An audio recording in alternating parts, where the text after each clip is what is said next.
आज हम क्या स्टार्ट करने वाले थे? अगला चैप्टर जो है ऑसिलेशंस हम स्टार्ट करेंगे। और रोटेशन के जो क्वेश्चंस है आप लोगों के लिए होमवर्क रहेगा। वैसे तो जो होमवर्क वाला पार्ट है वो सारा एक साथ ही डिस्कस करेंगे, ठीक है? तो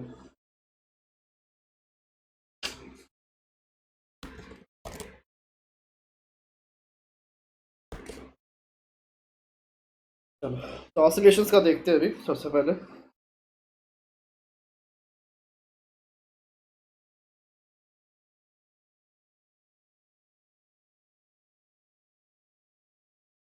तो अगर ऑसिलेशंस की बात करें, ठीक है, ऑसिलेशन होता क्या है?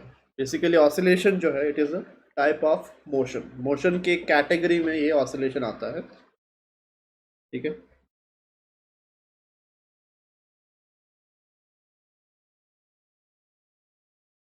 It is a type of motion. और इसमें होता क्या है? Where the particle moves to and fro about a mean position, ठीक है? तो ये जो टाइप का मोशन है जिसमें कोई भी पार्टिकल, ठीक है, टू एंड फ्रो मूव कर रहा है about a mean position, that is what oscillation basically means, ठीक है? और ये जो मीन पोजीशन है, the mean position is generally the equilibrium position.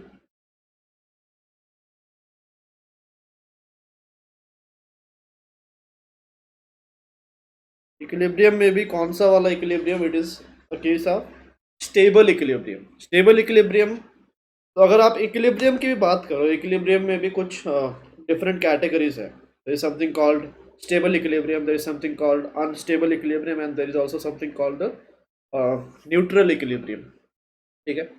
तो तीनों में डिफरेंस क्या है? अगर आप देखो, स्टेबल इक्विलिब्रियम जो है पार्टिकल का, वहां से अगर आप हल्का सा भी किसी पार्टिकल को थोड़ा सा भी इधर उधर अगर आप डिस्प्लेस कर दो, तो क्या होगा? पार्टिकल डिस्प्लेस होने के बाद वापस खुद उसी स्टेबल इक्विलिब्रियम में आने की कोशिश करेगा, ठीक है?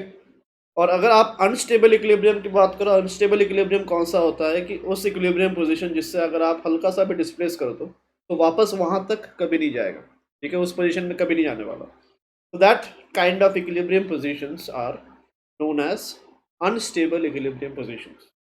सिमिलरली कुछ ऐसे भी होते हैं जहाँ से अगर आप उस इक्विलिब्रियम पोजीशन से अगर आप पार्टिकल को हल्का सा डिस्प्लेस कर भी दो या हल्का सा डिस्टर्बेंस उसको दे भी दो, तो उसको कोई फर्क ही नहीं पड़ता, वापस वो इक्विलिब्रियम में ही आ जाता है। तो इस टाइप के जो है उनको हम स्टे न्यूट्रल इक्विलिब्रियम बोलते हैं। तो इसका एग्जाम्पल अगर आपको देखना है तो पहले तो ये चीज़ लिख लो, the mean position is always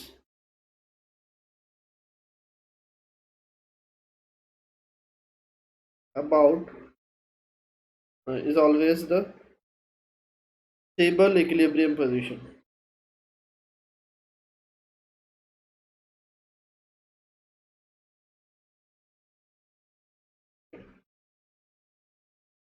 और यहाँ पे अगर आप देखो, इक्विलिब्रियम जनरली थ्री टाइप्स के होते हैं: स्टेबल, अनस्टेबल और न्यूट्रल। स्टेबल में क्या होता है? स्टेबल से, स्टेबल इक्विलिब्रियम पोजीशन से अगर आप किसी ऑब्जेक्ट को डिस्टर्ब करो तो वो ऑब्जेक्ट हमेशा उसी स्टेबल इक्विलिब्रियम पोजीशन में जाने की कोशिश करता है। फॉर एग्जांपल, मान लो you have a hemispherical bowl, ठीक है? तो यह कोई ऐसे शेप का बाउल है, इसमें आप क्या कर रहे हो? इसमें इस बाउल में आपने बॉटम पे एक ऑब्जेक्ट लिया, ठीक है, और round object which is resting at the bottom. तो ये जो है this is it's stable equilibrium position. कैसे हम बता रहे हैं स्टेबल इक्विलिब्रियम? इक्विलिब्रियम क्यों है? बिकॉज यहाँ पे अगर हम इसको रखेंगे तो यहीं पे वो एट रेस्ट पड़ा रहेगा, इसलिए उसको हम इक्विलिब्रियम पोजीशन बता रहे हैं, because sum of all forces is zero at this particular point. But इसको स्टेबल क्यों बता रहे? देखो, अगर आप इस पार्टिकल को इधर से थोड़ा सा भी डिस्टर्ब करो, ठीक है। जैसे ही वो इधर पहुंचा, डिस्टर्ब होने के बाद क्या होगा, वो वापस छोड़ोगे तो रिलीज होगा तो वापस यहीं पे आएगा, ठीक है। फिर जैसे ही यहाँ पे पहुंचा, वेलोसिटी रहेगा तो क्रॉस करके वापस जाएगा, फिर वापस आएगा, फिर वापस ऐसे ऐसे करते करते फाइनली यहीं पे आके वो सेटल होगा। ये जो समझ पा रहे हो सारे?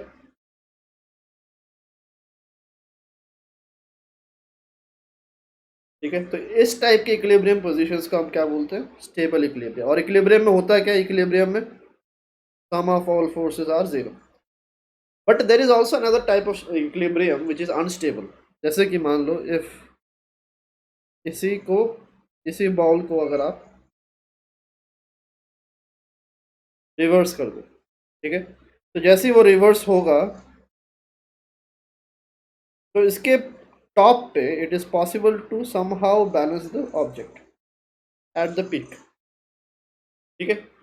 और ये जो इक्विलिब्रियम, अब यहाँ पे अगर आप एकदम पीक पे उसको बैलेंस कर दो किसी तरीके से, तो वो वहीं पे रेस्ट पे रहेगा। तो ये स्टेबल, ये भी आपका इक्विलिब्रियम पोजीशन है, बट ये किस टाइप का है, this is unstable equilibrium. Why unstable equilibrium? Because यहाँ से अगर आप हल्का सा भी डिस्टर्ब करो इसको तो क्या होगा, ये सीधा नीचे जाएगा।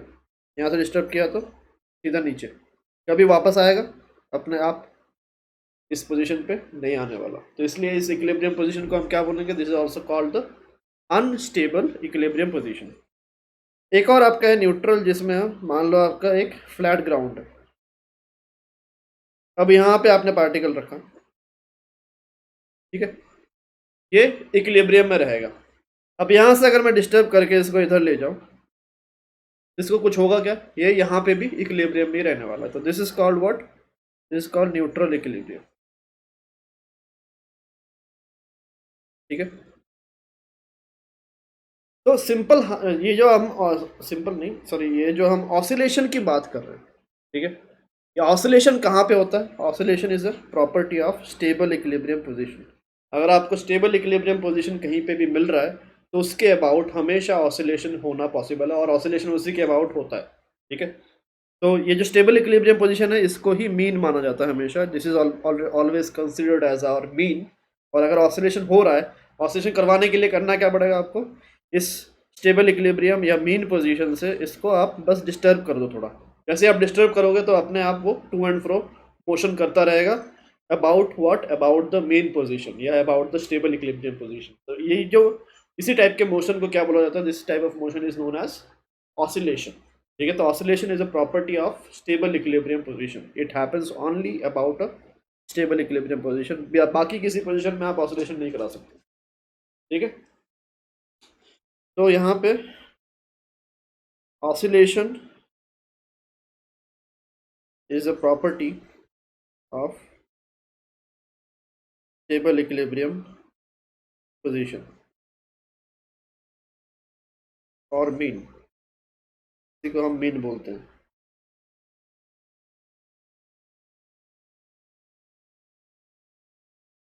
ठीक है। It can happen only about the mean position.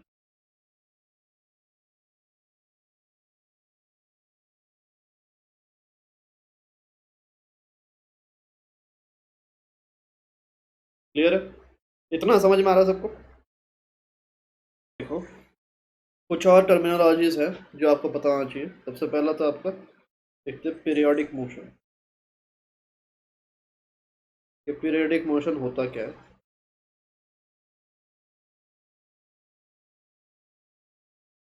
the motion which repeats itself after a certain interval of time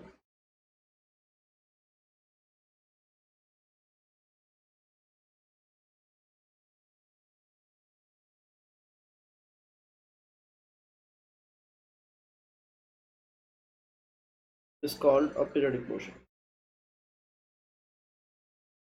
okay? तो यहाँ पे ऑसिलेशन जो है, ऑसिलेशन भी पीरियोडिक के कैटेगरी में आएगा। ऑसिलेशन एक पर्टिकुलर टाइम बाद अपने आप को क्या रिपीट करेगा। ऑसिलेशन में एग्जांपल हमने नहीं लिखा है, एग्जांपल क्या लिख सकते हो ऑसिलेशन में, सिंपल पेंडुलम, ठीक है। पेंडुलम का जो केस है that is an example of oscillation.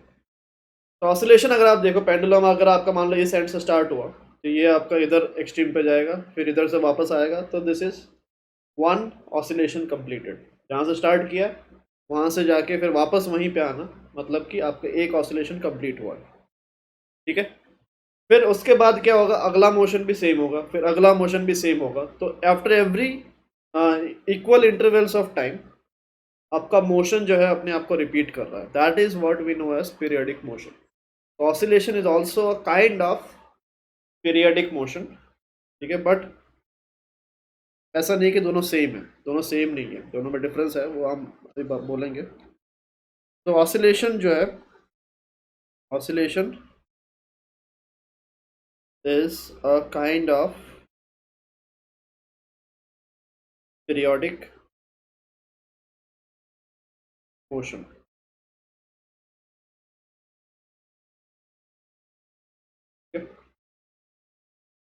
But ये भी आप बोल सकते हो all oscillations are periodic, but the reverse is not true.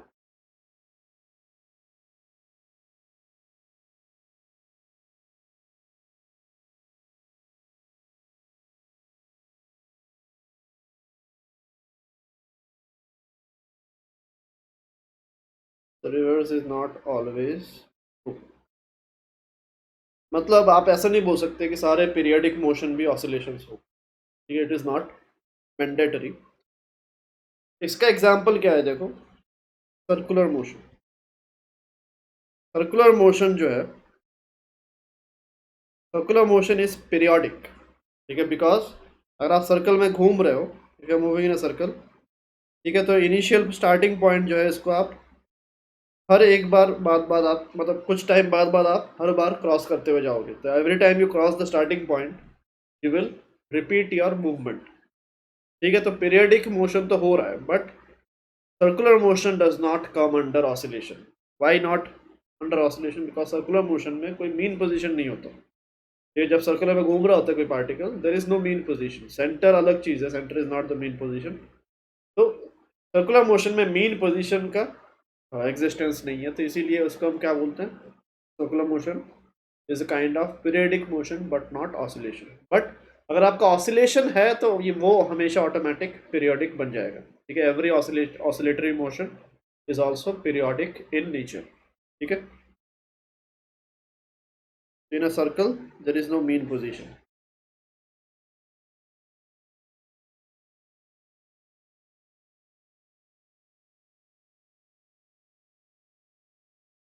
And hence the motion is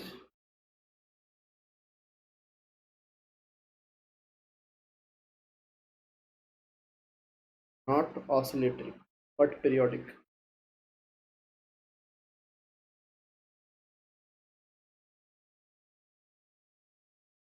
तो ये आपका, now there is also something called as vibration. What is vibration? Vibration आपका होता है oscillations which are very fast. ठीक है, are known as vibration. Fast oscillation in the sense, fast का मतलब क्या है, फ्रीक्वेंसी ज़्यादा होना। ठीक है, फ्रीक्वेंसी क्या है वो भी हम आगे डिस्कस करेंगे। अभी फिलहाल आप यही लिख के रखो, oscillations which are very fast are known as vibration.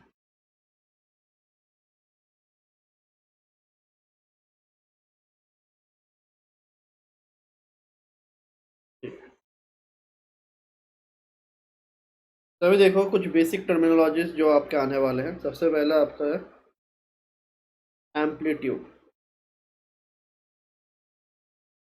या इससे पहले हम एक्सट्रीम्स की बात कर लेते हैं।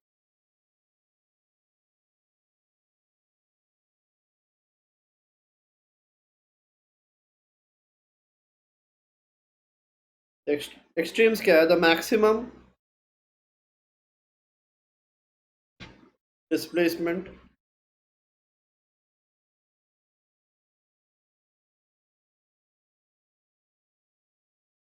from the mean position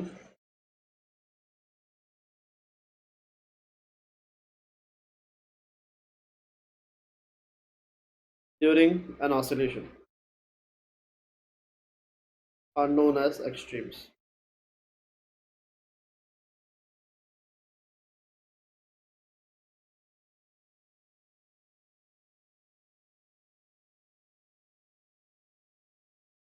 और जो ये डिस्प्लेसमेंट का मैग्नीट्यूड है उसको क्या बोलते हैं? Those are known as amplitude.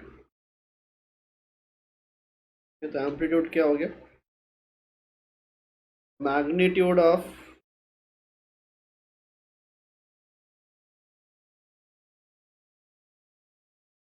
Maximum displacement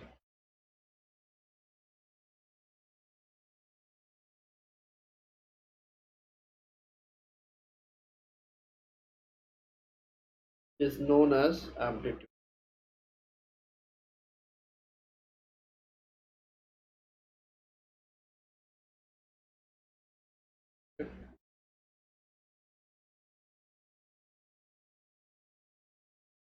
similarly ये देखते हैं, there is something called frequency as well. जब पहले टाइम पीरियड देखते हैं,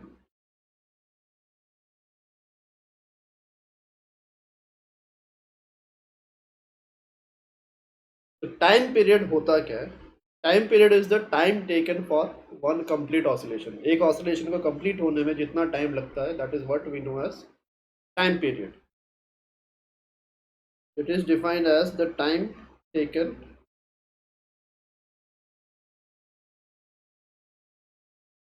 for one complete oscillation.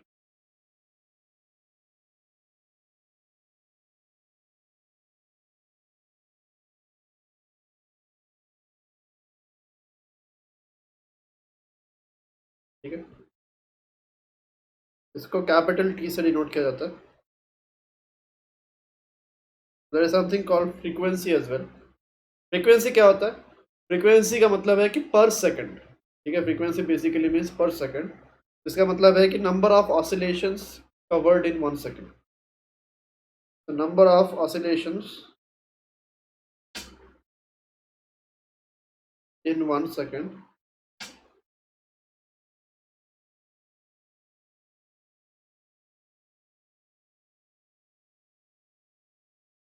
is known as frequency.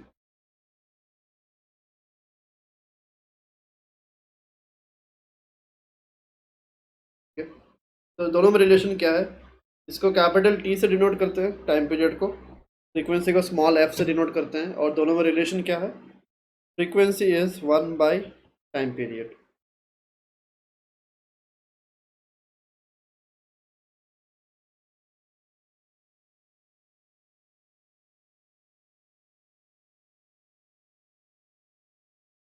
इतना आप लिख लो. एक और नया टर्म भी आप देखोगे, जिस called angular frequency.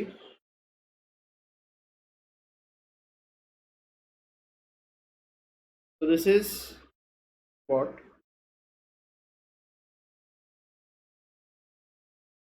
It is the number of oscillations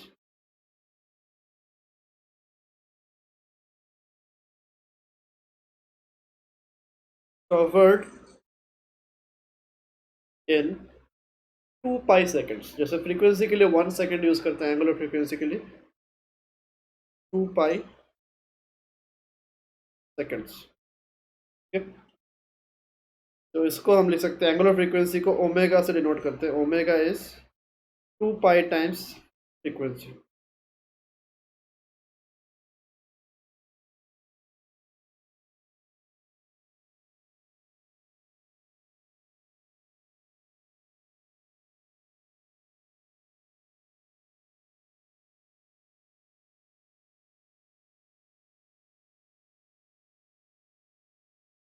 ठीक है, तो इतना लिख लो. हो गया सबका? ठीक है, तो ये कुछ बेसिक टर्मिनोलॉजीज है जो आपको आगे काम आएंगे. ठीक है.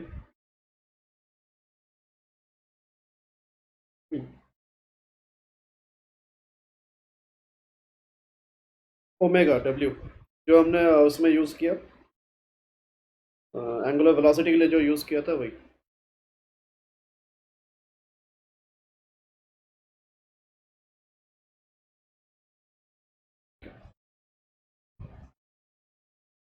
तभी देखो,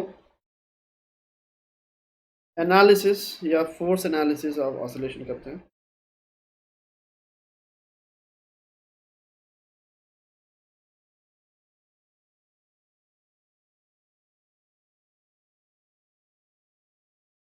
ये हर ऑसिलेशन की सेम कहानी है।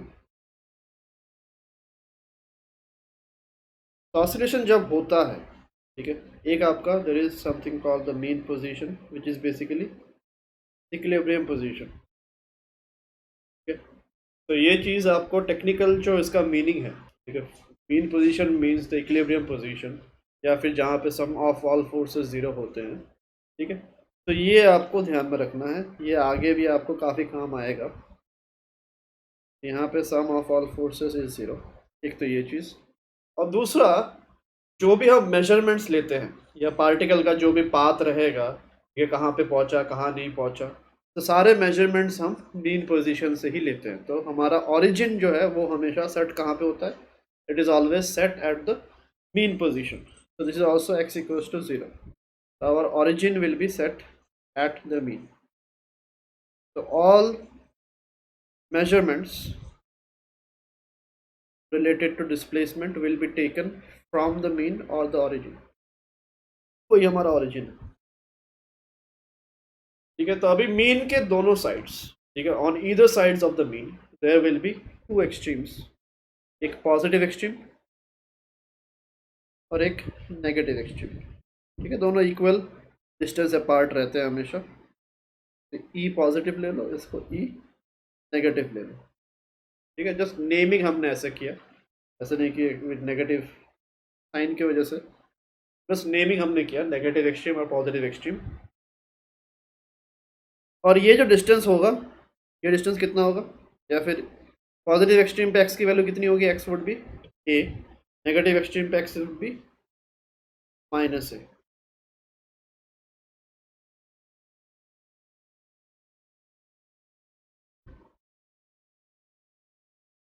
ठीक है। तो अब यहाँ पे हम देखते हैं जर्नी इसका कैसा होगा। तो पार्टिकल के पास मीन से जब पार्टिकल गुजरता है, ठीक है, और एक्सट्रीम पे क्या सिनेरियो होता है, मीन पे क्या सिनेरियो होता है, नेगेटिव एक्सट्रीम पे क्या सिनेरियो होता है, पहले तो वो डिस्कस कर लेते थोड़ा। पार्टिकल के पास मीन से जब वो गुजरता है उसके पास सबसे ज़्यादा वेलोसिटी रहती है, ठीक है, मैक्सिमम वेलोसिटी रहती है पार्टिकल के पास when it crosses the mean position. जैसे मर्जी क्रॉस करे, चाहे ऐसे क्रॉस कर रहा हो चाहे ऐसे क्रॉस कर रहा हो, ठीक है। तो जैसे जैसे वो आगे बढ़ता है एक्सट्रीम पे जाके वो एक यू टर्न ले रहा है, ठीक है। It will move till the extreme and over here it will take a U turn, फिर वापस मेन को वापस दोबारा एक बार और क्रॉस करेगा, फिर यहाँ पे नेगेटिव एक्सट्रीम पे आके एक और यू टर्न, और फिर फाइनली कहाँ पहुँचेगा, यहाँ पे मेन पे वापस, ठीक है। इस पूरे जर्नी में अगर आप देखो जर्नी के तीन पार्ट्स, चार पार्ट्स बन गए, एक मीन से पॉजिटिव एक्सट्रीम का जर्नी, एक पॉजिटिव एक्सट्रीम से वापस मीन, फिर मीन से नेगेटिव एक्सट्रीम, और नेगेटिव एक्सट्रीम से वापस मीन। ये चार पार्ट्स में आपका पूरा ऑसिलेशन जो है वो कंप्लीट हुआ, ठीक है। ऐसा नहीं है कि यहाँ से घूम के जब यहाँ पे आ गया मीन पे वापस आ गया तो वन ऑसिलेशन कंप्लीट है, ऐसा नहीं है, बिकॉज अभी भी मोशन रिपीट नहीं हुआ, ठीक है। बिकॉज जब स्टार्ट किया था वेलोसिटी इस तरफ था, अभी जब इधर क्रॉस कर रहा होगा वेलोसिटी किस तरफ है, उल्टे साइड में। ये हमारा ऑसिलेशन कंप्लीट नहीं हुआ, ऑसिलेशन तब कंप्लीट होगा जब everything will be same as the starting point, ठीक है। उसका लोकेशन प्लस जो उसका सेंस ऑफ मूवमेंट था सब कुछ सेम होना चाहिए, तब जाके हम बोलेंगे कि वन ऑसिलेशन कंप्लीट हुआ। तो वापस मुड़ के जब आएगा तब वो वापस इसी डायरेक्शन में क्रॉस कर रहा होगा, ठीक है। तो दैट मीन्स यहाँ से लेके यहाँ और फिर यहाँ तक दिस मार्क्स वन ऑसिलेशन, ठीक है। तभी देखो यहाँ पे जब भी वो मीन से गुजरेगा, चाहे वो पॉजिटिव एक्सट्रीम की तरफ गुजरे चाहे वो नेगेटिव एक्सट्रीम की तरफ गुजरे, मीन से गुजरते टाइम उसके पास जो वेलोसिटी है दैट इज मैक्सिमम, ठीक है। और सिंस एट एवरी एक्सट्रीम वो एक यू टर्न ले रहा है, यू टर्न कब लोगे, जब आपकी वेलोसिटी जीरो बनेगी, बिना जीरो बनाए आप यू टर्न ले नहीं सकते। तो एक्सट्रीम्स पे हमेशा वेलोसिटी क्या होगा, चाहे जो भी एक्सट्रीम पे पहुंचेगा वहाँ पे दोनों जगह उसका एक यू टर्न इन्वॉल्व है, तो उसकी वेलोसिटी क्या हो जाएगी मोमेंटरीली, ऐसा नहीं कि हमेशा ज़ीरो रहेगा, मोमेंट उस पर्टिकुलर इंस्टेंट पे जब एक्सट्रीम पे पहुंचा वो ज़ीरो हो गया, फिर वापस वो यू टर्न लेके वापस स्पीड बढ़ता जाएगा, ठीक है। तो रिटर्न जर्नी में वापस क्रॉस करेगा, फिर वापस ऐसे एंड सो ऑन चलता जाएगा मोशन, ठीक है। तो ये टू एंड फ्रो मोशन आपका विल कंटिन्यू। तब आप देखो इस पूरे मोशन को हम 4 पार्ट्स में पहले डिवाइड करते हैं। तो पहला पार्ट जो हमारा है, first part is the ongoing journey, ठीक है।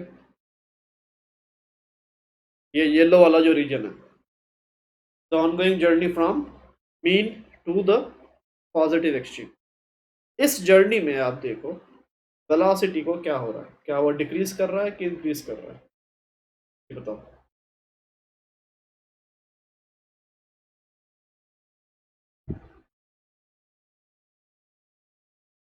वो डिक्रीज कर रहा है, तो इसका मोशन क्या हो गया, अगर डिक्रीज कर रहा है तो उसका मोशन इज रिटार्डेड मोशन, समझ में आ रहा है। तो रिटार्डेड मोशन होने का मतलब एक्सेलरेशन किस तरफ रहा होगा, वेलोसिटी के अपोजिट, ठीक है। इस पूरे रीजन में वेलोसिटी टुवर्ड्स राइट ही था, ठीक है। पूरे रास्ते में राइट की तरफ ही जा रहा था वो, भले ही डिक्रीज कर रहा है बट वेलोसिटी टुवर्ड्स राइट ही रहा है हमेशा, फाइनली यहाँ पे जाके जीरो बना। तो ये कब पॉसिबल होगा, when acceleration is towards left. Clear है ये चीज, समझ में आ रहा है सबको।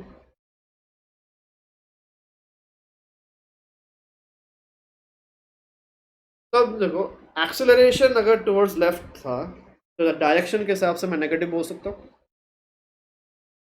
लेफ्ट मतलब नेगेटिव हो गया, राइट मतलब पॉजिटिव, ठीक है। तो साइन कन्वेंशन के हिसाब से during the entire journey from the mean to the positive extreme the acceleration was what, it was negative, ठीक है। तो ये first observation, during the journey from x equals to 0 to x equals to a,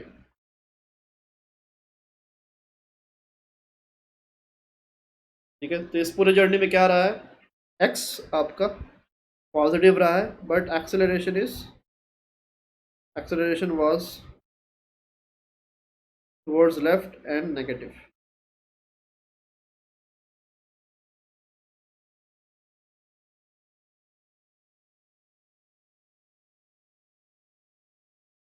therefore x greater than 0, acceleration less than 0। तो force किस तरफ लगा होगा, acceleration क्या अपने आप तो नहीं आता, एक्सेलरेशन के लिए एक एजेंट जरूरी है। एक्सेलरेशन के एजेंट कौन है, एक्सेलरेशन, एक्सेलरेशन तो आपका इफेक्ट होता है, कॉज क्या हो गया, कॉज इज फोर्स, बिना फोर्स का एक्सेलरेशन नहीं आएगा। तो मतलब फोर्स भी आपका क्या था,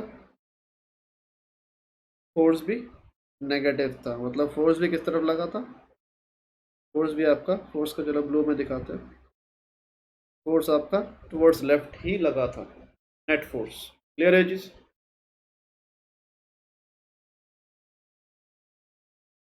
अब देखो हमारा next part of the journey, next part of the journey मान लो ये पार्ट ले लेते हैं, ठीक है।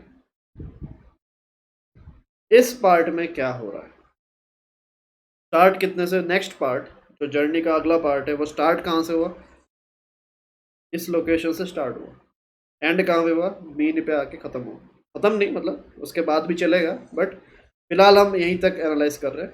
हमारा initial point is at the extreme, positive extreme, and final point we are taking as the mean position.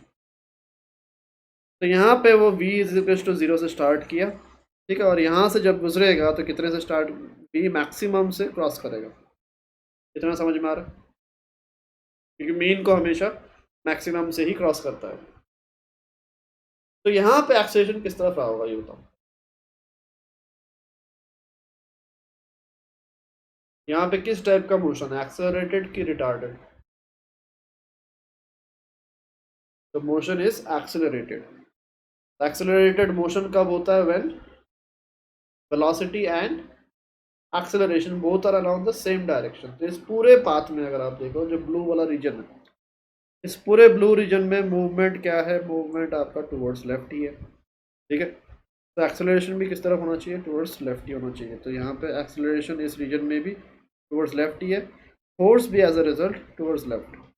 तो यहाँ पे सेकंड ऑब्जर्वेशन आपको क्या दिख रहा है, from x equals to a to x equals to 0 क्या हो रहा, x ग्रेटर देन 0 रहा, एक्सेलरेशन लेस देन 0 रहा, फोर्स भी लेस देन 0 रहा, ठीक है। इतना क्लियर है।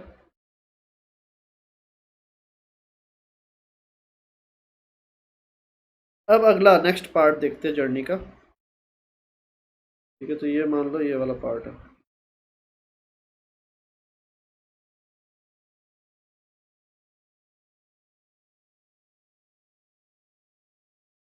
Let it be this particular part. तो यहाँ पे जर्नी का इनिशियल पॉइंट हम क्या ले रहे हैं, मीन, मीन से अब वो मैक्सिमम से गुजरेगा।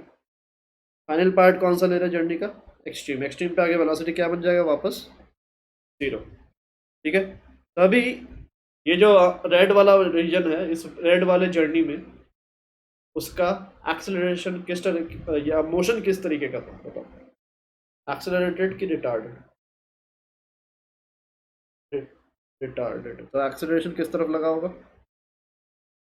एक्सेलरेशन आपका टुवर्ड्स राइट लगा होगा, प्लस थ्रू आउट वो तो जा रहा था towards left, velocity towards left रहा है, तो रिटार्ड करने के लिए एक्सेलरेशन उल्टे डायरेक्शन में लगना चाहिए, एक्सेलरेशन वाज टुवर्ड्स राइट। अगर एक्सेलरेशन टुवर्ड्स राइट है तो फोर्स किस तरफ था, फोर्स भी नेट फोर्स आपका टुवर्ड्स राइट ही था, ठीक है। Similarly last part of the journey देखते हैं।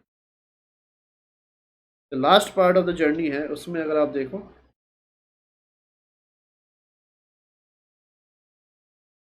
ठीक है, इसमें इनिशियल यहाँ से फाइनल यहाँ पे है, ठीक है। इसमें क्या हो रहा है बताओ, एक्सेलरेटेड है कि रिटार्डेड,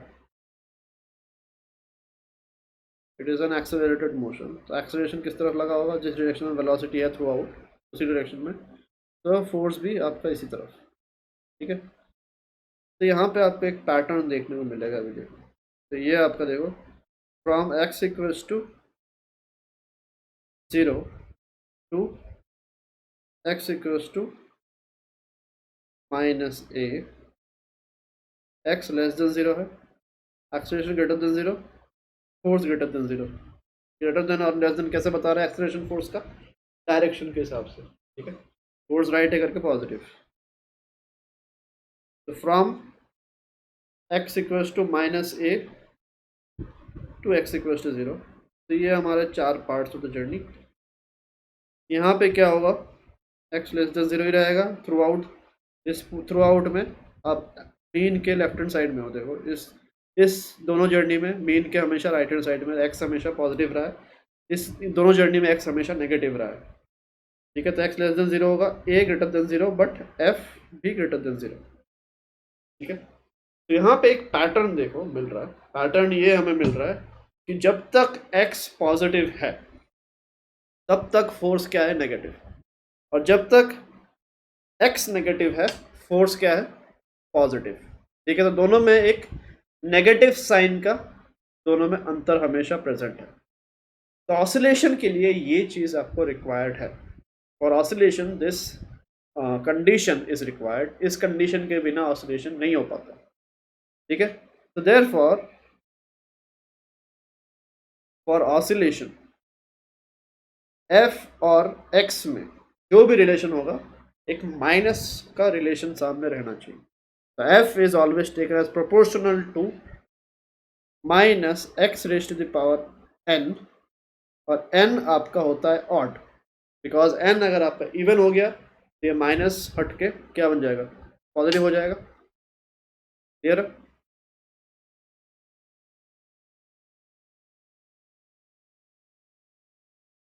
तो ये आपका फोर्स वाला इक्वेशन फॉर ऑसिलेशन,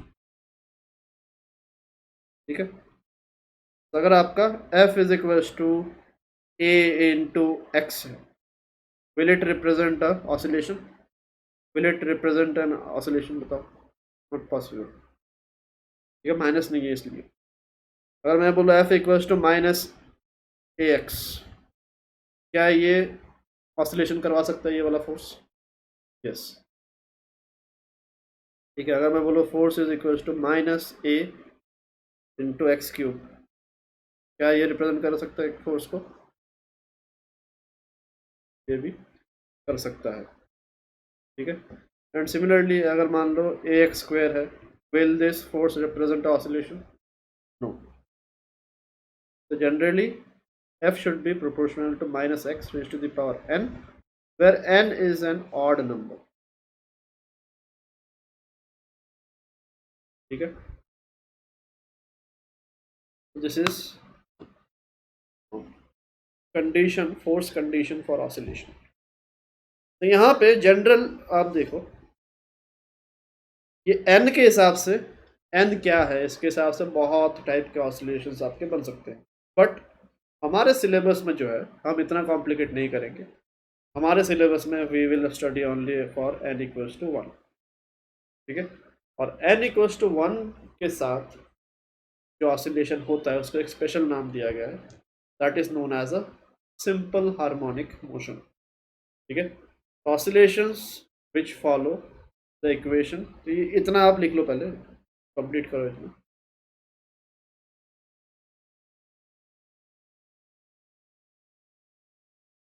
हो गया सबका?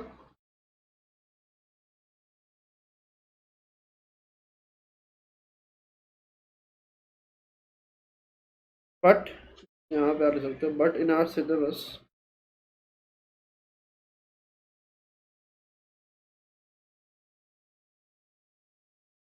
we shall study only about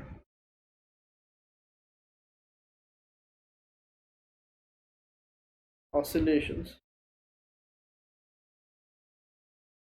where f is proportional to minus x or n is equals to 1.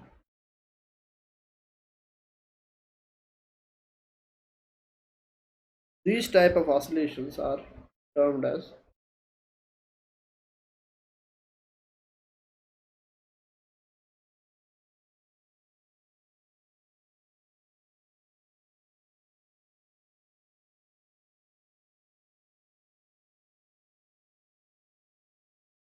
natural harmonic,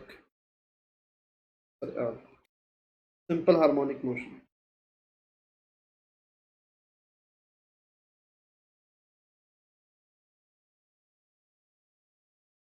short form SHM, जो हम चैप्टर में थ्रू आउट यूज़ करेंगे। तो हमारे सिलेबस में अकेला सिंपल हार्मोनिक मोशन ही है।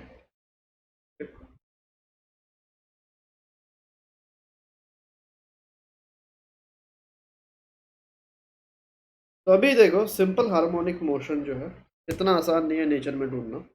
सिंपल हार्मोनिक मोशन जो सिस्टम्स बाय डिफॉल्ट परफॉर्म करते हैं, those are known as natural harmonic oscillators. ठीक है, तो सिस्टम्स विच बाय डिफॉल्ट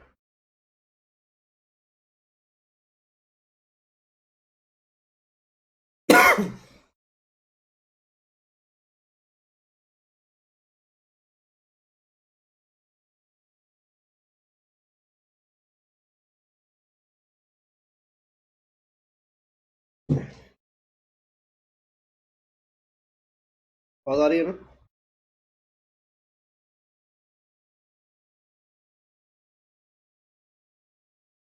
तो सिस्टम्स विच बाय डिफॉल्ट, हाँ हाँ ठीक है, वैक्सीन मिला ही नहीं कल।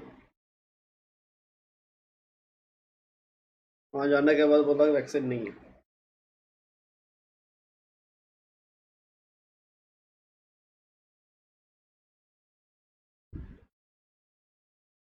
The systems which by default perform simple harmonic motion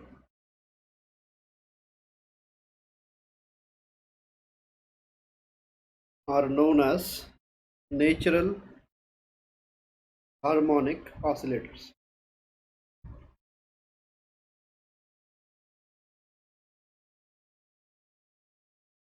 ठीक है। तो ऐसे सिस्टम बहुत कम है जो नेचुरली हार्मोनिक ऑसिलेशंस करते हैं। इनफैक्ट एक ही है, there is only one natural harmonic oscillator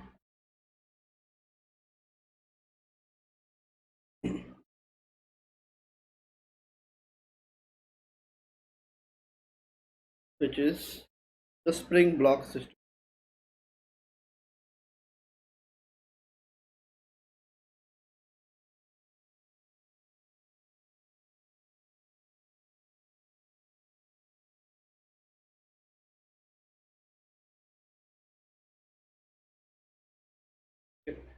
तो जो आपके स्प्रिंग ब्लॉक सिस्टम्स होते हैं, those are called natural harmonic oscillators. ठीक है। तो वो बाय डिफ़ॉल्ट इनको स्प्रिंग ब्लॉक सिस्टम को अगर आप ऑसिलेट करवाओगे तो वो बाय डिफ़ॉल्ट यही वाला करेगा। ठीक है, और कोई चांसेस नहीं है, मतलब एन हमेशा उसमें वन ही रहने वाला। बिकॉज स्प्रिंग फोर्स अगर आपको सबको पता ही है, स्प्रिंग फोर्स कितना होता है? स्प्रिंग फोर्स आपका -kx होता है। ये देखो डायरेक्टली ऑटोमेटिकली इसी को फॉलो कर रहा है। ठीक है। तो spring block systems are natural harmonic oscillators.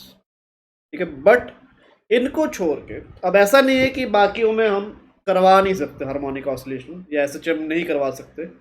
Her system में एसएचएम हो जाता है, बट वो नेचुरली नहीं है, उसमें कुछ कंडीशंस होते हैं। ठीक है। कंडीशंस इन द सेंस, मान लो आपके पास एक सिंपल पेंडुलम है, तो सिंपल पेंडुलम को आप ऑसिलेट तो करवा ही सकते हो। ठीक है, आप उसको किसी एक्सट्रीम पर लाके छोड़ दो तो वो ऑसिलेशन तो करेगा, बट वो ऑसिलेशन एसएचएम के कैटेगरी में आएगा या नहीं आएगा, उसके लिए आपको क्या इंश्योर करना पड़ता है? उसके लिए हमें यह इंश्योर करना पड़ता है कि कोई भी सिस्टम, उसमें अगर आप मीन पोजीशन से जो डिस्टरबेंस दे रहे हो, ठीक है, वो डिस्टरबेंस अगर आप छोटा दो, वेरी स्मॉल, तो वो जब ऑसिलेट करेगा तो वो ऑसिलेशन क्या कहलाएगा? सिंपल हार्मोनिक मोशन कहलाएगा। ठीक है। तो बाकी सिस्टम्स में भी एसएचएम हो सकता है with the condition that the displacement from the mean position और the disturbance from the mean position और the equilibrium position should be less, तभी जाके वो सिंपल हार्मोनिक मोशन करेगा। ठीक है, वरना वो दूसरे ऑसिलेशंस के कैटेगरी में चला जाएगा। बट अगर स्प्रिंग ब्लॉक सिस्टम है, उसमें कोई कंडीशन नहीं है, उसमें आप चाहे जितना मर्जी डिस्टर्बेंस दे दो मीन पोजीशन से, वो अपना सिंपल हार्मोनिक मोशन ही करता जाएगा। तो इसीलिए उसको क्या बोलते हैं? That is known as the natural harmonic oscillator. ठीक है। तो पहले हम उसी को स्टडी करेंगे, उसके बाद फिर बाकी सिस्टम जो है, सिंपल पेंडुलम हो गया, ठीक है, और भी आपके बहुत सारे सिस्टम्स रहते हैं जहाँ पे हम सिंपल हार्मोनिक मोशन को स्टडी करते हैं। तो उनमें सब में कंडीशन रहेगा कि displacement should be very small from the mean position. तो वो लिखते टाइम इस सिस्टम को जब हम एनालाइज करेंगे, उसी टाइम स्टार्टिंग में ही वो चीज़ हम कंडीशन पहले लिखेंगे। ठीक है।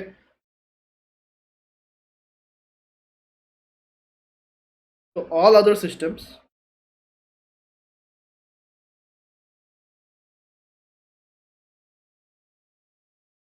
Perform SHM when the disturbance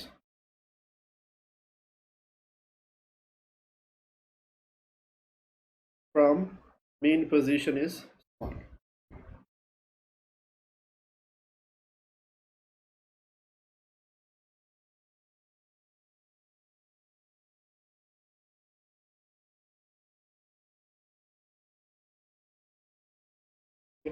The spring block systems are the only natural harmonic oscillators.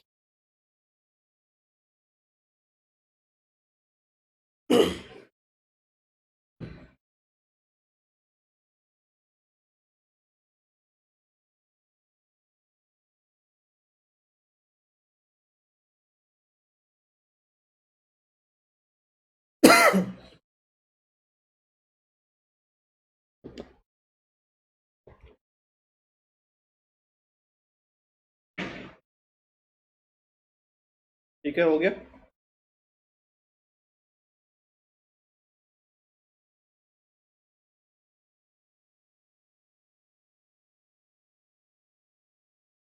ठीक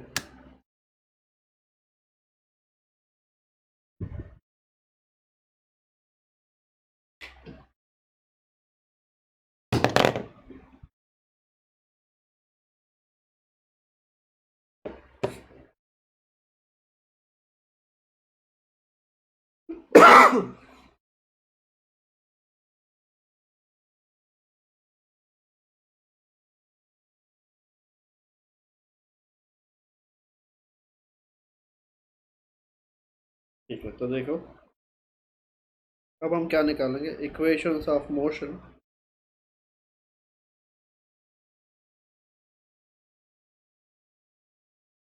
ऑफ एन एसएचएम।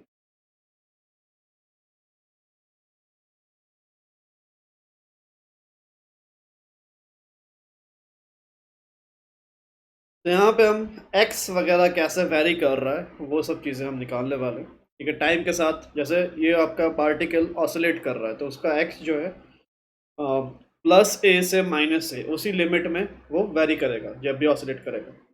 तो एक्स का इक्वेशन क्या है, तो कि आप ये निकाल पाओ कि कब किस टाइम पे पार्टिकल कहाँ पे ऑसिलेशन, पूरे ऑसिलेशन में कहाँ पे प्रेजेंट होगा। ठीक है, मेन पोजीशन से उसका डिस्प्लेसमेंट कितना होगा डिफरेंट इंस्टेंट्स ऑफ टाइम पे, या फिर डिफरेंट इंस्टेंट्स ऑफ टाइम पे उसकी वेलोसिटी कितनी होगी, इसकी एक्सेलरेशन कितनी होगी। ठीक है, तो ये सब चीज़ें हम निकाल सकते हैं।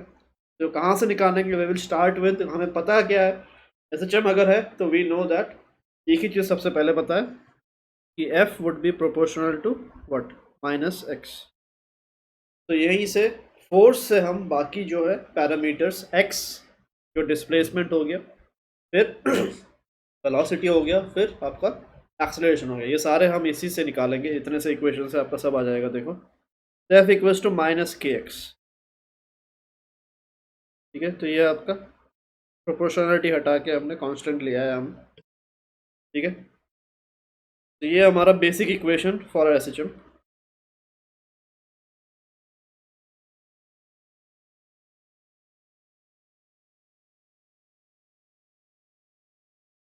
ठीक है, तो अब देखो यहाँ से हम क्या कर सकते हैं, इसको हम एम इंटू ए लिख सकते हैं माइनस के एक्स।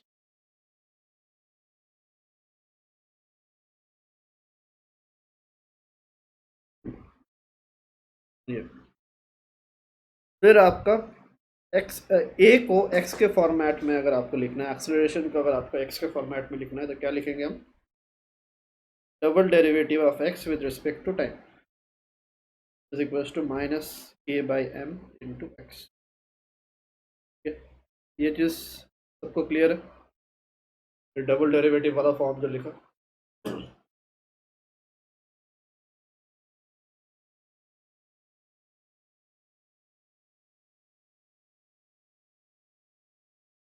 ये समझ में आया।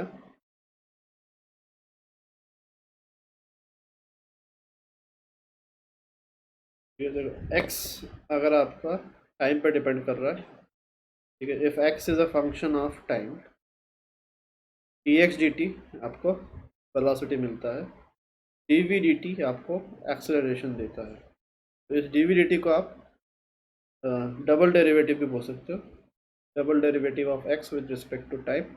बस एक बार करोगे तो वेलोसिटी मिलेगा, एक बार और करोगे तो आपका एक्सेलरेशन मिलेगा। ठीक है, तो एक्सेलरेशन को हमने इस फॉर्मेट में लिखा। ठीक है, तो अब देखो क्या करेंगे,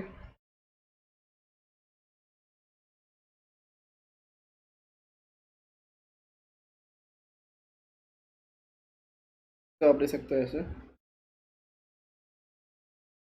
ये आ रहा है। ठीक है, तो पिछला वाला हटा दूँ।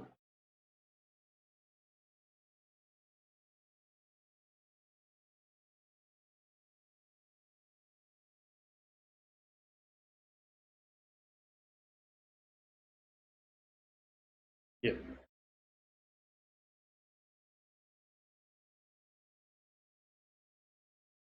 ठीक है, तो ये जो इक्वेशन बन रहा है देखो, दिस इज, ये एक इक्वेशन आपका बन चुका है, और इस इक्वेशन में आपका देखो अगर दोनों चीज़ें प्रेजेंट है, एक्स भी प्रेजेंट है और इसका डेरिवेटिव भी प्रेजेंट है, इनफैक्ट डबल डेरिवेटिव जो है वो भी प्रेजेंट है। तो इस टाइप के जो इक्वेशंस होते हैं जहाँ पे वेरिएबल और उसका डेरिवेटिव दोनों प्रेजेंट है।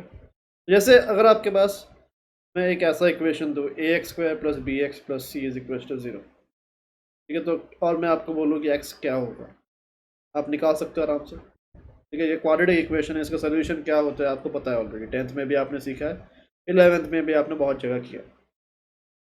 सिमिलरली अगर मैं आपको ऐसा दे दूँ x square is equal to 1 या x square minus 1 equal to 0, इसमें भी एक्स क्या है वो आप निकाल सकते हो। This are nothing but quadratic equations. तो हर इक्वेशन अब यहाँ पे अगर ऐसे भी दिया जाए x cube plus b x square plus c x plus d is equal to 0, इस टाइप के इक्वेशन का भी एक सोल्यूशन होता है एक्स कितना होगा। ठीक है, तो इनको क्या बोलते हैं, दिस आर नोन एज, अगर 2 है एक्स के पावर में तो क्वाड्रेटिक इक्वेशन बोलते हैं, अगर उससे ज़्यादा है तो पॉलिनॉमियल इक्वेशंस बोलते हैं उनको। सिमिलरली ये जो इक्वेशन आपको दिख रहा है इसका भी सोल्यूशन आपका होता है, तो इस यहाँ से भी हम एक्स निकाल सकते हैं। ठीक है, बट ये पॉलिनॉमियल इक्वेशन नहीं है, इसका एक खुद का ही कैटेगरी रहता है। ठीक है, इसका नाम क्या होता है, an equation which contains x as well as its derivatives. ठीक है, first order derivative, second, third, fourth, जो मर्जी हो, जो भी प्रेजेंट है, अगर डेरिवेटिव प्रेजेंट है किसी भी ऑर्डर का, ठीक है, first derivative, second derivative, third, जो मर्जी हो, इस टाइप के इक्वेशन को क्या बोला जाता है, this are known as differential equations. So they are called differential equation.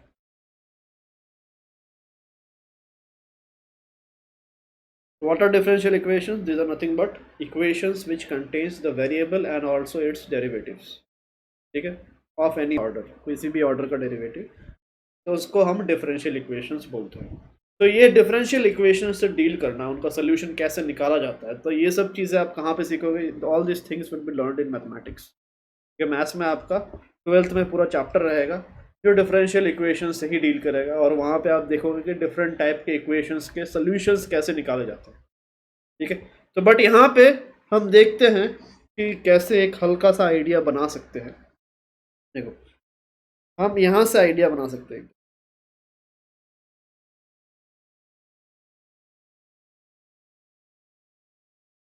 यहाँ पे अगर आपके पास x है, ठीक है, तो उसका डबल डेरिवेटिव करने के बाद एक कुछ ऐसा वैल्यू आपको लेना है जिसको डबल डेरिवेटिव किया तो वापस फाइनल रिजल्ट जो है माइनस ऑफ द इनिशियल वो बन जाता है। ऐसा कोई फंक्शन हमने किया है क्या, बताओ? कोई ऐसा फंक्शन जिसको 2 बार डेरिवेटिव किया तो वापस ओरिजिनल फॉर्म में वापस आ जाएगा, बस सामने एक माइनस रहेगा। ये हमने कहाँ पे किया है? डेरिवेटिव्स हुआ है क्या आप लोगों को मैथ्स में?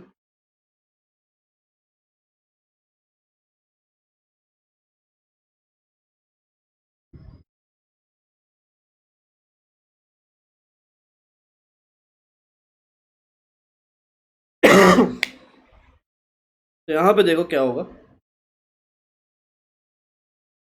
अगर मैं एक्स को साइन ऑफ टी लूँ, ठीक है, if x is sine of T, तो इसको अगर मैं एक बार डेरिवेटिव करूंगा डी एक्स डी टी, क्या आएगा बताओ?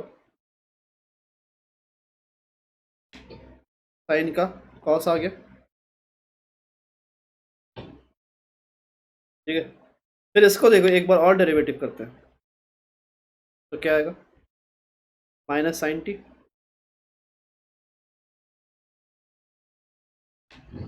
ठीक है, तब देखो ओरिजिनल फॉर्म में एक्स वापस आ गया, तो मैं लिख सकता हूँ double derivative of x with respect to t is nothing but minus x.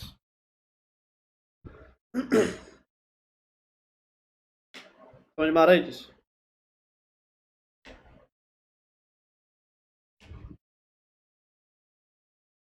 Clear है सबको? तो ये साइन वाला जो फंक्शन होता है, साइन फंक्शंस आर दोस जिनको आप 2 बार डेरिवेटिव करने के बाद वापस ओरिजिनल फॉर्म में ही आ जाता है but with a minus sign. तो ये अकेला फंक्शन है जिसमें ऐसा होता है।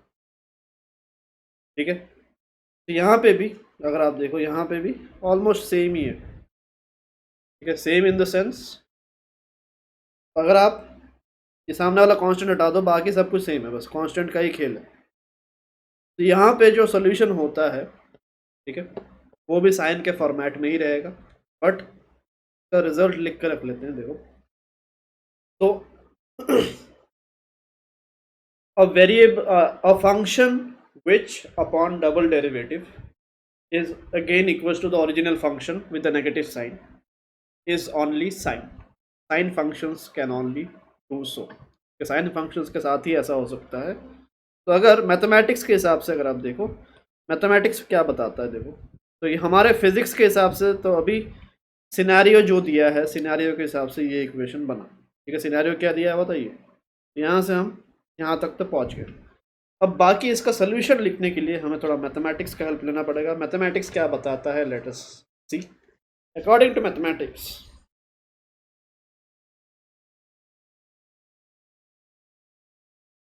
every differential equation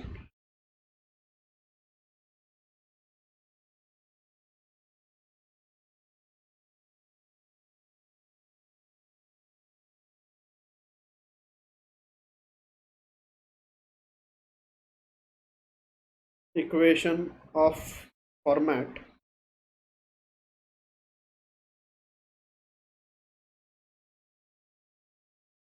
double derivative of x with respect to time is equals to minus omega square x. अगर ऐसा है तो ये आप डिफरेंशियल कैलकुलस में सीखोगे। अगर इस तरीके का है तो बेटर है ऊपर ही ले जाओ, साइड में लिख।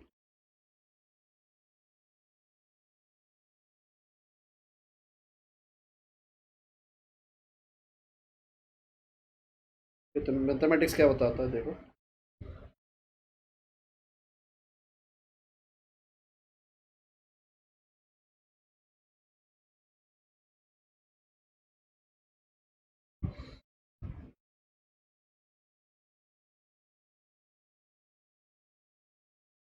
ठीक है। तो अगर आपका इक्वेशन इस फॉर्मेट का है, क्योंकि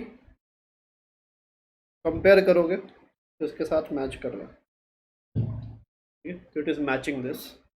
इस टाइप के इक्वेशंस का सोल्यूशन जो है, सोल्यूशन होता है ऐसा, a sine omega t plus 5, they have this kind of solution. मतलब अगर आपका एक्स ऐसा होगा और इसको आप पुट करोगे तो इस इक्वेशन को वो सेटिस्फाई करेगा, ठीक है। तो मतलब कि कुल मिला के इस इक्वेशन का सोल्यूशन आप ये बोल सकते हो। बट यहाँ पे कॉन्स्टेंट्स हमारे डिफरेंट है। देखो मैथ्स के हिसाब से जो कांस्टेंट है और यहाँ पे जो कांस्टेंट प्रेजेंट है, ये दोनों हमारे डिफरेंट है। तो इसको कंपेयर करके सिमिलर बना के हमें इक्वेशन लिखना पड़ेगा, ठीक है। तो देयरफॉर ओमेगा स्क्वायर क्या बन रहा है, is equal to k by m बन रहा है। यहाँ से क्या मिलेगा हमें, omega is under root m by k, ठीक है। और एक्स क्या होगा, x would be a sine omega t plus 5, where omega is under root m by k. तो ऐसे आप लिख सकते हो, ये हमारा सोल्यूशन है। तो this is how the x coordinate of the particle undergoing S H M will vary. यहाँ पे ए क्या है, ए को अगर आप देखो, a is the maximum value of x. ये जो चीज़ है सामने राइट हैंड साइड में, ये चीज़ इसकी मैक्सिमम वैल्यू क्या होगी, 1। साइन का मैक्सिमम वैल्यू क्या होता है, 1 होता है। तो ए जो है, a is nothing but x equals to a कब होगा, जब ये चीज़ मैक्सिमम होगा। तो बेसिकली आप बोल सकते हो एक्स की मैक्सिमम वैल्यू क्या है, ए है। तो एक्स की मैक्सिमम वैल्यू अगर ए है तो ए बेसिकली क्या बन चुका है आपका, a is nothing but the amplitude. Clear है चीज़।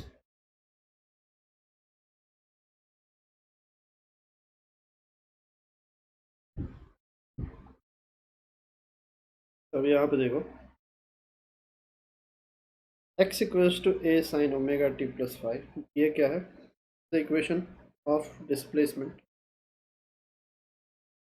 For a particle undergoing S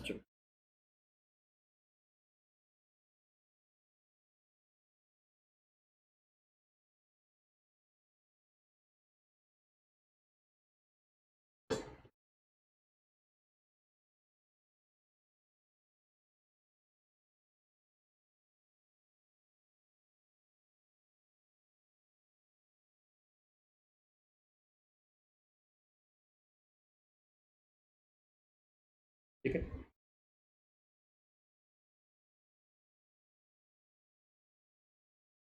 तो यहाँ पे देखो sin omega t plus 5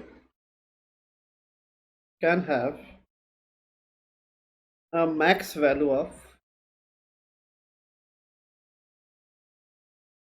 1, therefore x max is equals to a, hence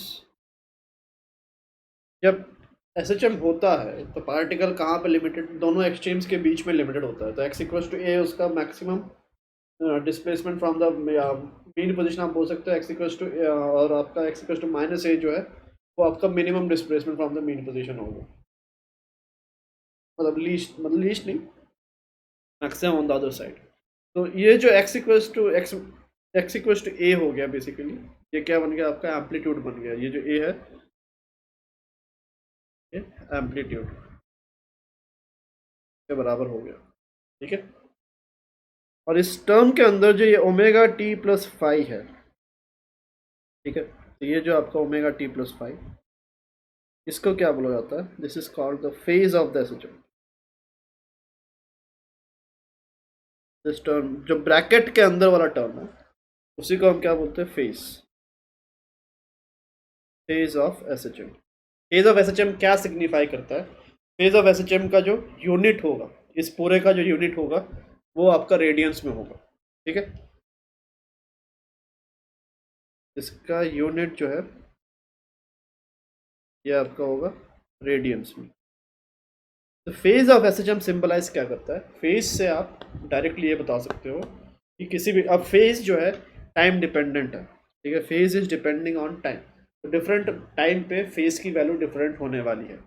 तो आप अगर डिफरेंट टाइम पे अगर आपको फेज के बारे में पता है तो from phase you can comment about what is going to happen to the particle, मतलब पार्टिकल कहाँ पे है अपने पूरे SHM, जैसे SHM में वो a और माइनस a के बीच ऑसिलेट कर रहा होता है, ठीक है। अब ऑसिलेट कर अगर जब कर रहा है तो अगर आपको फेज किसी भी इंस्टेंट का मैं बता दूं कि ये हमारा फेज है, तो फेज से आप एक डायरेक्ट आइडिया बना सकते हो कि आपका पार्टिकल कहाँ पे रहेगा, ठीक है। Even if you don't know what x is, जैसे x अगर आपको पता है तो स्ट्रेट अवे आपको इमेजिन हो जाएगा कहाँ पे है particle with respect to the mean position, ठीक है। बट x को छोड़ के फेज भी, the phase can also signify कि पार्टिकल कहाँ पे होगा at any instant of time अपने SHM के पूरे, मतलब पूरे ऑसिलेशन के जर्नी में। क्लियर है चीज,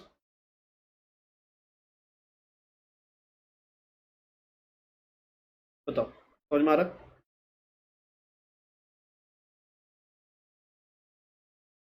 तो ये फेज जो है, फेज इज टाइम डिपेंडेंट, और कैसे करते हैं ये चीज़, ये तो आगे देखने वाले हैं हम कैसे करते हैं, बट फिलहाल आपको ये चीज़ समझना है कि phase is time dependent and it plays the role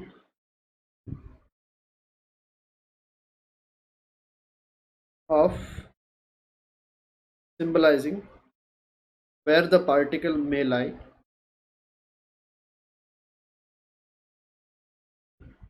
where the particle will lie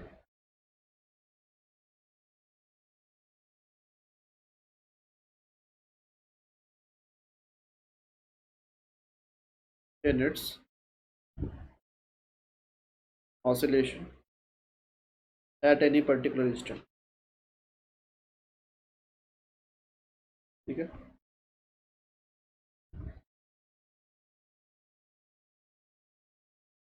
तो अगर जैसे कि अगर फेज 0 होता है मतलब पार्टिकल मीन पे रहता है, ठीक है।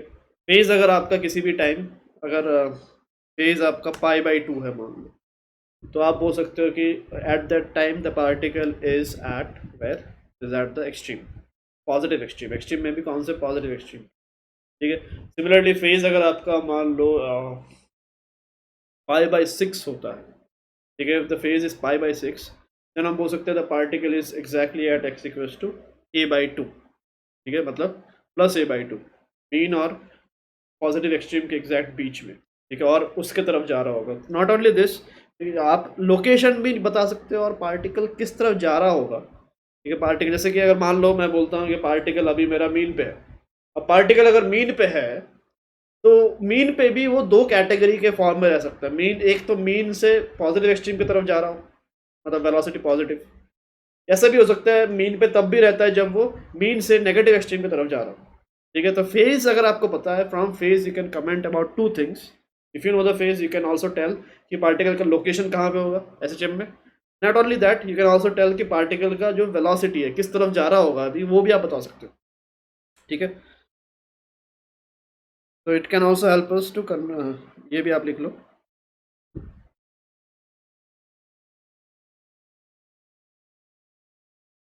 To comment on direction of motion, मतलब मोशन किस तरफ हो रहा होगा। ठीक है, उसके बारे में भी आप थ्रू फेज बता सकते हो। तो फेज क्या है?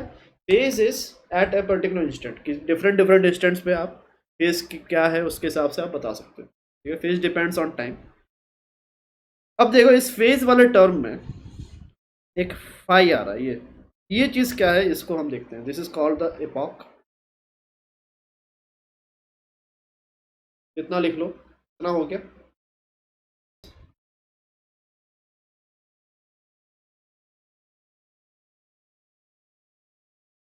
फेज लोकेशन, फेज और लोकेशन जो है उस पर एक चार्ट बनाते हैं।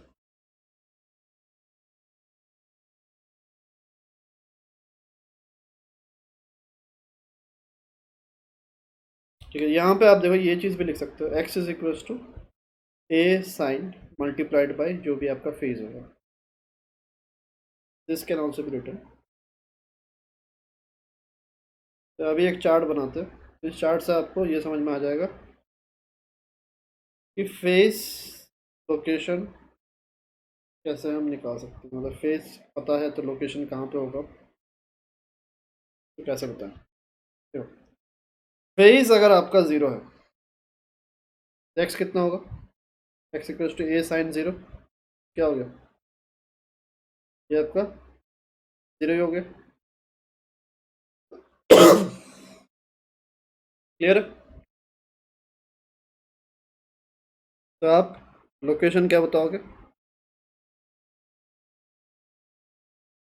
लोकेशन एंड मोशन दोनों के बारे में आप क्या बताओगे? पार्टिकल इज एट मीन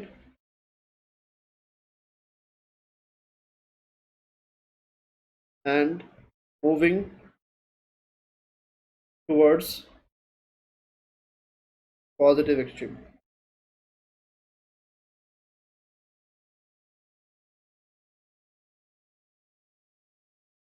ठीक है, फेज अगर आपका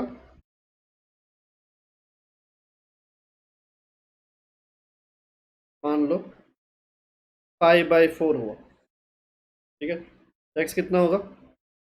ए sine pi by four. X कितने, एक्स की वैल्यू कितनी होगी? A by root two. ठीक है, तो particle is eight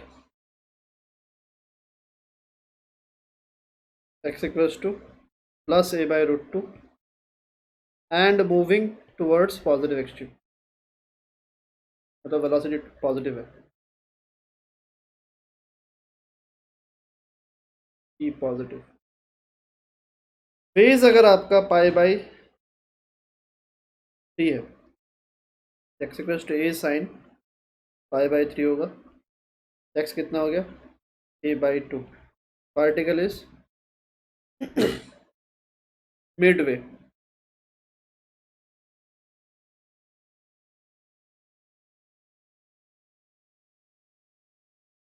between mean and e plus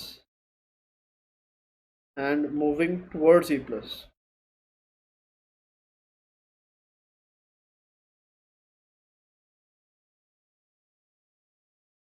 ठीक है, फेज पाई बाई टू मतलब एक्स कितना हो जाएगा? A sine pi by two, तो एक्स इक्वल्स टू हो जाएगा प्लस है, तो particle will be at e positive but now it will move towards mean. अगले इंस्टेंट पे मीन की तरफ जाएगा। ठीक है। सिमिलरली फेज अगर आपका मान लो 120 डिग्री 2π/3 है, तब भी x आपका a साइन 2π/3, ठीक है, ये आपका a/2 ही आएगा। तो देखो particle is at x equals to a/2, but किस तरफ जा रहा होगा, a/2 पे एक पहले भी आया, देखो कब आया, जब फेज आपका π/3 था, तब भी आपका पार्टिकल कहाँ था, Midway between mean and extreme, a/2 पे। बट इस फेज पे वो जा किधर रहा था, एक्सट्रीम पॉजिटिव की तरफ जा रहा था, ठीक है। और इस पे वो मीन की तरफ जा रहा होगा, not towards extreme positive but mean की तरफ।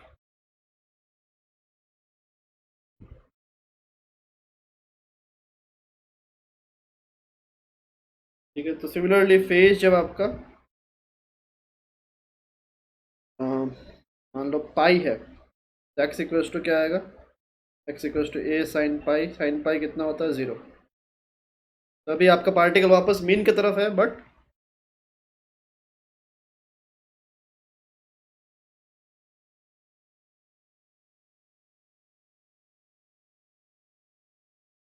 ये तो दिख नहीं रहा हो।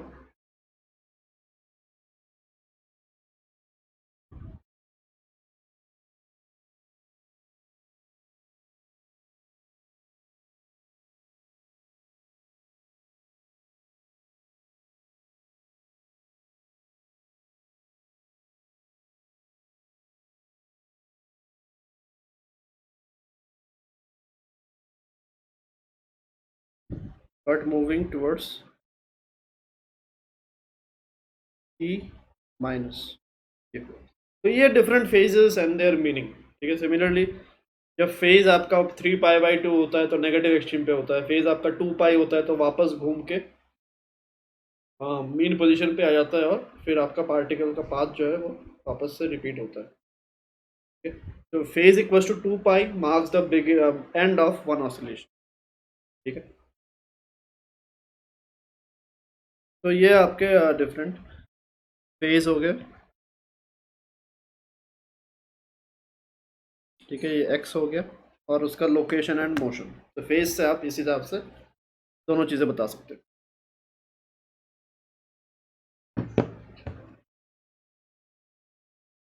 तो अभी लास्ट जो देखेंगे, देखो now we will talk about epoch, जो कि आपका 5 फेज में जो 5 वाला टर्म है उसका नेम होता है क्या, इपॉक, एपॉक।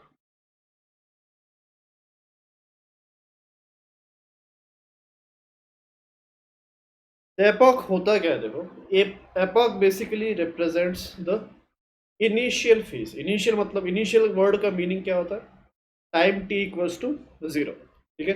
टाइम जब आपका 0 था तब जो उसका फेज रहा होगा, that is what we know by epoch. Epoch refers to the phase at t equals to 0 second, ठीक है। आप फेज के इक्वेशन से भी देख सकते हो, फेज के इक्वेशन से अगर आप देखो तो if t is equals to 0 then phase क्या बन गया, डायरेक्टली इक्वल्स टू 5 बन गया, तो फेज आपका एपॉक बन गया। तो फेज एपॉक बेसिकली क्या है, epoch is nothing but the phase at t equals to 0। तो इससे आपको क्या पता चलता है, how does epoch help us. Epoch helps us in determining कि ऑसिलेशन स्टार्ट कहाँ से हुआ। ज़रूरी नहीं कि ऑसिलेशन हमेशा मीन से ही स्टार्ट हो, it can start from the extreme, it can start from somewhere between. मतलब आपने देखना कब से स्टार्ट किया, बेसिकली उस चीज़ की बात चल रही है। ऑसिलेशन से चले जा रहा है, बट आपने कहाँ से देखना स्टार्ट किया, जब वो मीन पे था तब से आपने अपना स्टॉप वॉच स्टार्ट किया, या फिर जब वो एक्सट्रीम पे था तब से आपने स्टॉप वॉच स्टार्ट किया, ठीक है। तो वो that is what epoch basically means. Epoch tells you कि ऑसिलेशन स्टार्ट आपने कहाँ से एनालाइज करना स्टार्ट किया, that is what epoch basically means. Epoch अगर मान लो इफ द एपॉक इज 5/2, ठीक है, या इफ द एपॉक इज 0 मतलब कौन सा फेज हो गया, 0 इज द फेज व्हेन, अगर आप यहाँ पे देखो 0 के साथ कौन सा फेज आपका एसोसिएट हो रहा है, 0 के साथ एक्स इक्वल्स टू 0 मतलब पार्टिकल आपका मीन से स्टार्ट हुआ। इफ द एपॉक इज 0 मतलब पार्टिकल आपका मीन से स्टार्ट हुआ। ठीक है, स्टार्टिंग की बात चल रही है। फेज तो किसी भी इंस्टेंट की हो सकता है, मतलब कि मान लो किसी इंस्टेंट अगर आपका फेज π/4 है तो उस इंस्टेंट पे पार्टिकल कहाँ पे होगा, a/√2 पे होगा, अगले इंस्टेंट पे कहीं और होगा। तो फेज हम किसी टाइम के लिए बताते हैं, एपॉक t=0 के लिए स्पेसिफिकली बताते हैं कि हाँ यहीं से स्टार्ट हुआ था जर्नी। तो एपॉक अगर आपका 0 है मतलब ऑसिलेशन स्टार्ट कहाँ से हुआ, x इक्वल्स टू 0 से स्टार्ट हुआ। अगर एपॉक मान लो आपका π/4 है तो मतलब ऑसिलेशन कहाँ से स्टार्ट हुआ, x इक्वल्स टू a/√2 से स्टार्ट हुआ और आगे पार्टिकल किस तरफ जा रहा होगा, टुवर्ड्स एक्सट्रीम पॉजिटिव की तरफ जा रहा होगा। ठीक है, बिकॉज a/√2 से भी स्टार्ट होता है तो दो रास्ते हैं उसके पास, या तो वो मीन की तरफ जा सकता है या तो एक्सट्रीम पॉजिटिव की तरफ जा सकता है। तो आगे का जर्नी कैसा होगा वो भी आप बता सकते हो फ्रॉम एपॉक। ठीक है, तो और एपॉक्स अगर आपका मान लो π/2 है मतलब द मोशन और the oscillation has started from where, started from the extreme. ठीक है, तो एपॉक आपको वही बताता है ऑसिलेशन कहाँ से स्टार्ट हुआ। क्लियर है? एपॉक सिग्निफाइज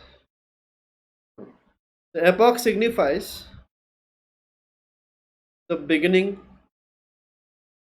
या signifies from where the oscillation has begun. Okay, so if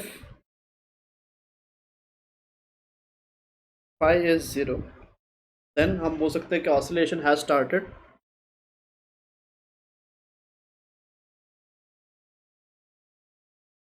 from mean।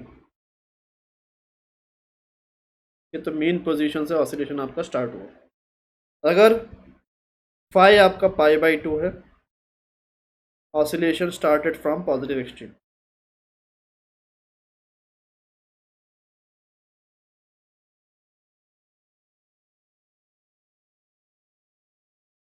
या E प्लस ले लो।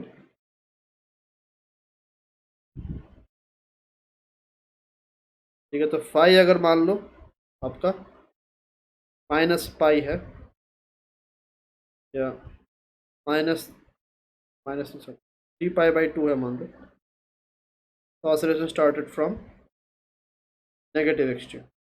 So these are the different meanings of different epoch। ठीक है,